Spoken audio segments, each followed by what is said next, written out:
Hey everybody, it's Jason Blaha here. Now that my 2 obligatory informative videos are done for the day, I'm going to do another informative video.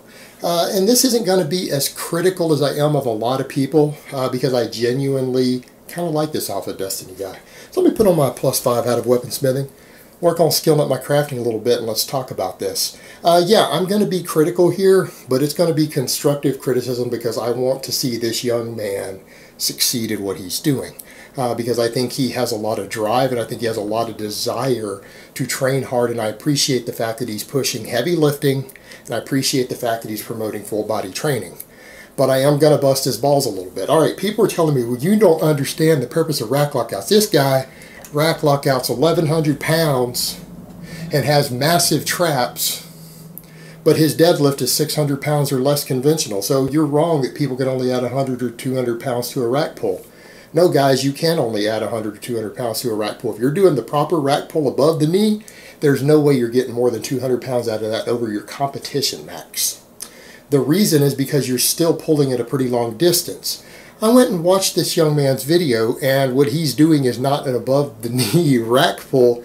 He is doing a bastardized rack pull to where he's only pulling the weight a couple inches. That's not the same thing. That's not even what any power lifters are advocating who do these above the knee ones. No one's out there talking about only moving the weight 3 inches.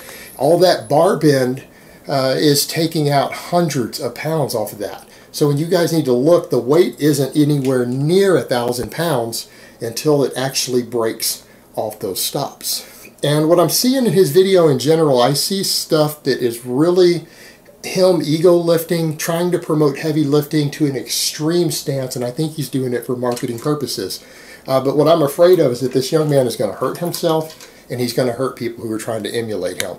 First of all, rack pulling that much more weight over what you can lift, you're at an extremely high chance of tearing something. You're at a high chance of tearing stabilizers. You're at a very high chance of tearing your biceps. All right, even with straps. A lot of people say, well, you can't tear biceps with straps. You're not doing the supinated grip. No, you actually can. And again, when you have people who can't pull more than 600 pounds, who are adding another 500 pounds to the bar, that is a recipe to eventually start ripping stuff. And people are saying, well, these rack pulls won't affect recovery. Yeah, they will your connective tissue.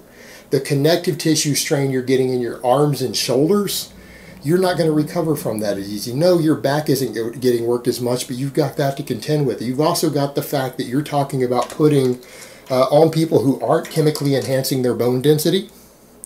All right, and that's a big deal. People need to understand that there's a reason a lot of lifters get by with things. 1, they have a big frame. 2, they have a really massive core to help support things. And 3, people take drugs to increase bone density. People who aren't using hefty doses of those substances, who start loading their spines up like this with the amount of weight he is using, are asking to herniate a disc. All right, he's asking to herniate a disc. That is way too much compressive stress to be putting on his spine for the amount of size and strength that he has. I don't see this ending well, and there's no benefit to these rack pulls the way that he's doing them.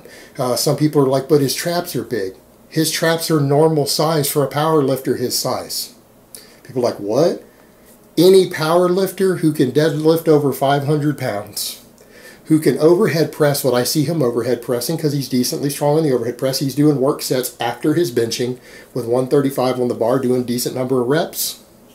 He's got good shoulder strength. Overhead pressing builds your traps. Rowing builds your traps. Deadlifting builds your traps. Anyone who does a good amount of volume on rowing and overhead pressing and who can deadlift a decently respectable weight is going to have trap development.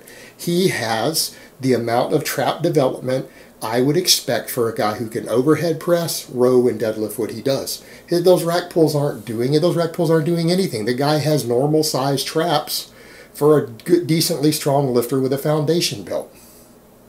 They aren't massive.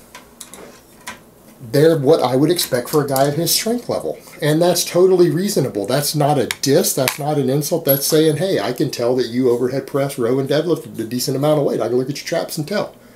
But if anyone thinks these rack pulls are responsible for it, you've been fed a load of BS. You've been fed a load of BS. That's not going to contribute the way that you guys think. And I was going expecting to see a guy with traps all the way up to his ears from what people were saying. That's honestly what I was expecting. I look and I see the traps that I would expect of a guy who can deadlift over 500 pounds. What I would expect of a guy who could probably strict press 200 pounds overhead if he had to. That's what I would expect. Anyone who does a high volume of rowing and overhead pressing and can deadlift decent should have traps his size. That's normal. There's no sign of anything crazy going on with his training, but that's what he's trying to market to people. And it's like, I want to say to the guy, AlphaDestiny, I like what you're trying to do, but you're marketing some dangerous BS for the point of selling programs instead of just training normal. The same thing with all the accommodating resistance. I watched he did all this bench pressing and chest work with reverse band training and board presses. Well, here's a couple problems going on.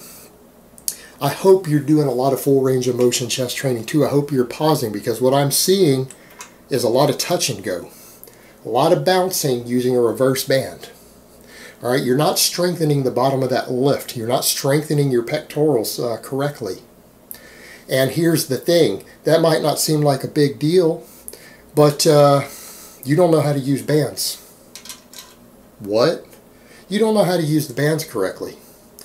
Why are you putting the bands in a position to where you're dropping the bar on them? You're putting 405 on top of those bands, that knurling on the bar on top of a band, on top of J-hooks with a sharp edge. You do know sooner or later, I noticed you dropped it on there more than once. You're going to cut those bands eventually. Well, what's going to happen when you can't bench anywhere near 400 pounds and you've got over 400 on the bar doing these grinders on reverse bands? You shouldn't be grinding that stuff. Shouldn't be grinding that stuff. Those are supposed to be to help you change your strength curve and to lift faster. It's supposed to change your deceleration curve for shirted benchers. For a raw bencher, I don't recommend you do much of that stuff. It's not going to help you get any bigger or any stronger than doing normal weight. But what you're doing, because you're not strengthening the bottom as much, when one of those bands gets cut with what you're doing and you don't realize it, and it snaps at the bottom, and then that bar comes down a little bit because you're not strong enough and the other side pulls it up, you are going to rip a pectoral off the bone the same way we saw Devin Physique do. Okay, you're going to hurt yourself. It's not a game. I'm not being a dick. I'm not making fun of you. I'm telling you, you're sitting here giving advice and charging for programs and you're being that reckless with stuff. You're going to rip your pectoral.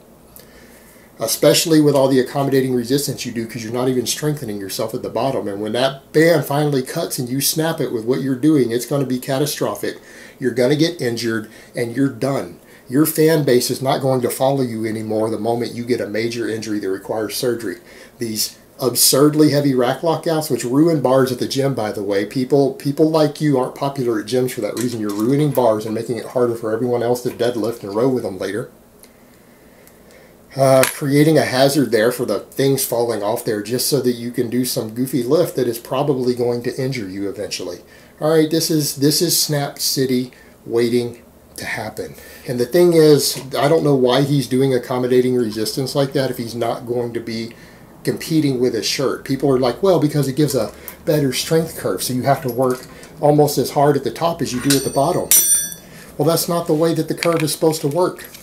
It's supposed to be harder at the bottom, and it doesn't do any more work to change that, because what ends up happening when you do accommodating resistance like that, the idea is that in the middle it feels about as heavy as it does for a normal workout for the same number of reps. Your 5 rep max with the reverse bands is going to be the same amount of resistance right in the midway of the lift as it would be with your 5 rep max without them. And it's going to be heavier at the top and it's going to be easier at the bottom. But right about midway through, it's going to give you the same amount of resistance. You're just working a little harder at the top and less at the bottom. Well, the thing with that doesn't recruit any more muscle fibers. The amount of work you're doing per rep is going to be the same on your 5 rep max with a reverse band as your 5 rep max with a normal pause bench. You're going to do the same amount of work. You're going to recruit the same amount of muscle fibers. You're adding bands for no benefit for the average lifter. All right, no benefit for the average lifter. They have their place in speed work. They have their place in dynamic effort work. They have their place for equipped lifters. For general strength and size, these tools should not be used, and definitely not the way that he's using them here. He is going to hurt himself. He doesn't know how to use the bands correctly on the barbell. That's not how you use them on his setup. He's going to cut a band, he's going to get hurt.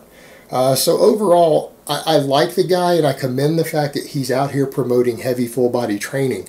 But what he's promoting is convoluted, complex methods that aren't necessary for people to get results. People would get the same results safer if they just did normal deadlifts instead of what he's doing here. They probably get better results. They would get the same results if they just did normal pause, close grip bench presses than all this reverse band and board press stuff. Again, this is just adding devices and making the program look fancy so that it looks original, it looks new, it looks like something different. But it's not, and there's no benefit to all this complexity.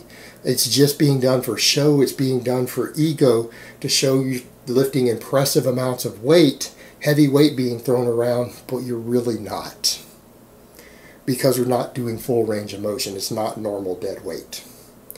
And again, this is only going to, for this individual, lead to injury. And I don't understand what people are saying about the trap buildup. His traps are the size I would expect from all the rowing and overhead pressing he does. There's nothing special happening here. And what I would tell anyone, if they think traps like that are difficult to develop on a normal program, you're not doing enough heavy barbell work in general. You're not rowing enough. You're not overhead pressing enough. You're not doing enough of the basics. If that looks like a difficult amount of trap to develop without drugs, you're just not training correctly. Alright guys, but that's really all I have to say on that today.